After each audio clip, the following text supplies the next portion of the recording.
If you haven't just rewatched The Mandalorian Season 2 finally, you might want to do it before the next season releases. It's been more than 2 years since we last saw the show. You might remember it as the conclusion introducing a digitally recreated Luke Skywalker. In this video, we'll discuss if Moff Gideon will rise from the ashes in Season 3 and how the show might bring back a major Star Wars character. First off, what went down in the finale? In the season finale, Mando got into Moff Gideon's light cruiser with the help of Bo-Katan, Casca Reeves, and the others. He did this because he knew the Dark Troopers had taken Grogu from the Seeing Stone on Tython. While Bo, Fennec, and the others killed a lot of stormtroopers and took over the bridge, Mando fought off one Dark Trooper. He then got into a fight with Moff Gideon at the cell where Grogu was being held. Mando won that battle between the Beskar Spear and the Darksaber, so he got to keep the Darksaber. Din didn't realize what he'd done to Bo-Katan's plan to get the Darksaber, which can only be won in battle. Gideon didn't think he was completely out of the game, and at one point, he pulled out a hidden blaster to try and change his luck. But Kara's rifle immediately knocked him out, so he didn't get to see Luke Skywalker's special visit. Up next, will the actor behind the role still be interested? Giancarlo Esposito, the actor behind the Moff, confirmed that he'd return in Season 3 of The Mandalorian. Even though he usually plays bad guys, seeing the well-known actor on screen is always fun. The last thing we knew about Gideon was that the New Republic was holding him. After spending all of Season 2 looking for the Mandalorian and his apprentice Grogu,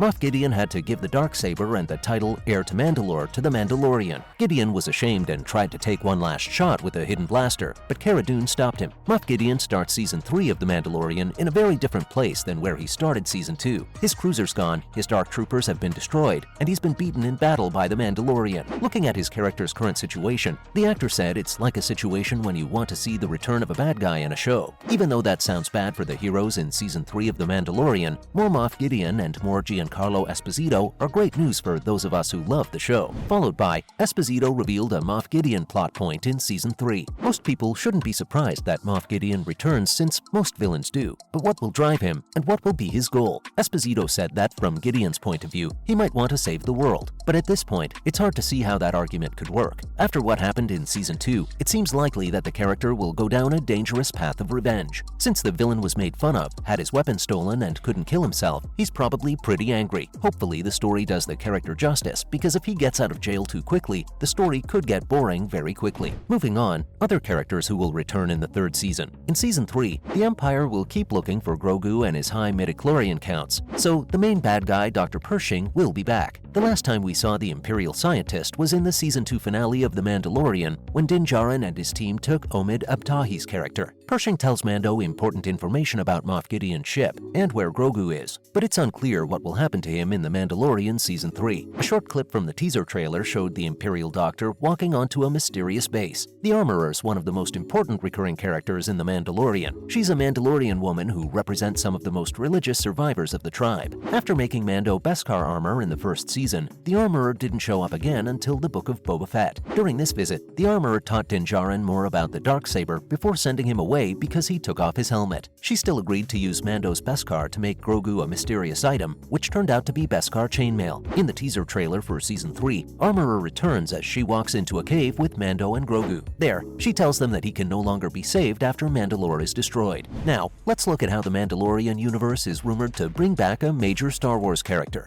The success of The Mandalorian sparked a renaissance for the franchise and led to the order of multiple shows. This includes Skeleton Crew and Ahsoka in 2023 and The Acolyte in 2024. Thanks to these new projects, we've also seen characters in parts of the Star Wars timeline where we'd never been before. Like, we saw Ahsoka after Star Wars Rebels, Obi-Wan before A New Hope, and Cad Bane after The Clone Wars and Bad Batch are some of the highlights. Andor was the most recent project to come out on Disney's streaming service, and everyone loved it. Now, it looks like a character from that series will appear in other future stories. Not to mention a Mon Mothma cameo. From what we've heard, it might be a Mon Mothma who shows up in the series, but the rumor goes that Mothma's part will be more like a cameo than a full-fledged one. Thrawn's the reason why Mothma is important. The now famous Star Wars villain, who made his first appearance in Star Wars Rebels, will lead an unknown threat against the galaxy. After the Return of the Jedi, Mon Mothma made the Military Disarmament Act, which would was meant to reduce the size of the Republic's military forces by a lot. This made the galaxy a dangerous place. Even though the actor hasn't talked about playing a part in anything related to The Mandalorian in public, she did talk about future crossovers with the rest of Andor's large cast in an interview. Let's learn more about how adding this character will change the series. Not only that, but the series will be the first time we see a whole new part of space that's never been seen before. Maybe when the Chiss comes back from new space, he'll have a new weapon, an army, or just higher goals for himself. Adding Mon Mothma to these upcoming events would be a great idea and would help these recent Disney Plus stories feel more connected than they do now. If Mothma's decision to eliminate most of the New Republic's military makes the galaxy more vulnerable to attack, it would be smart to find out why she made those choices. She was last seen in Andor and will be on the show for its second and final season. A crossover between 2 or more Disney Plus shows has been discussed many times. Most recently, Jon Favreau hinted that some characters from the Skeleton Crew might show up in the 4th season of Mando. We should have a better idea of what a crossover would look like after seeing Ahsoka and Lars Mikkelsen's Thrawn again. As the franchise continues, many new and old characters join Mando and Grogu on their journey. They will be a part of the Season 3 cast. There's a running joke that the Book of Boba Fett's more like The Mandalorian Season 2.5 because the main character, Boba Fett, doesn't show up much in some episodes. It's possible that many characters from this show might show up in the upcoming season. Coming up, how will Season 3 prove the main problem of the sequels? The writing team behind the upcoming season keeps showing that the biggest mistake of the Star Wars sequels was making them. Jon Favreau and Dave Filoni are still the main writers for The Mandalorian's 3rd season, just like they were for the show's first 2 seasons. Rick Famuyiwa and Christopher Yost wrote some of the scripts for a few episodes in the first 2 seasons, but Favreau and Filoni have written most of the episodes, and they'll continue to do so in Season 3. The fact that the 2 of them are the only ones writing the next season shows that the biggest mistake of the Star Wars sequel trilogy was who wrote it. Favreau and Dave Filoni made The Mandalorian, so it makes sense for them to be the show's main writers and tell the story they had in mind from the start. But there were other writers hired by Disney for the sequels. This is why the main complaint about the sequels is that the stories don't make sense. Sure, one of the best things about The Mandalorian is how tight its story is. The show's story rarely goes away from the main relationship between Din Djarin and Grogu. Almost every episode's been important to the show's overall plot in some way. Finally, how the Book of Boba Fett set up Season 3's journey. After seeing each other again in the Book of Boba Fett, Mando and Grogu will travel to Mandalore, their people's homeworld. Din Djarin seems determined to find the living waters of Mandalore so that he can be forgiven for taking off his helmet and getting back to being a Mandalorian. Grogu's story arc could break both Jedi and Mandalorian customs. The war for Mandalore and the Mandalorians regaining their independence is said to be a future plot point in The Mandalorian. This means that Mando and Grogu will almost certainly be involved in the events leading up to the famous conflict. We don't know if the war for Mandalore will start in Season 3 of The Mandalorian. It's possible that the next season will just set up the key players before the battle starts. Even though the Darksaber isn't shown in the trailer, Mando and Grogu will definitely have to deal with the effects of Mando winning the famous lightsaber in battle. Grogu could end up being the ruler of Mandalore. And on that note, that's a wrap for this video. What do you think of Moff Gideon returning in Season 3? Which character are you most excited to see again? Let us know in the comments below. Make sure to give this video a thumbs up and subscribe to our channel for more videos like this. See you in the next one.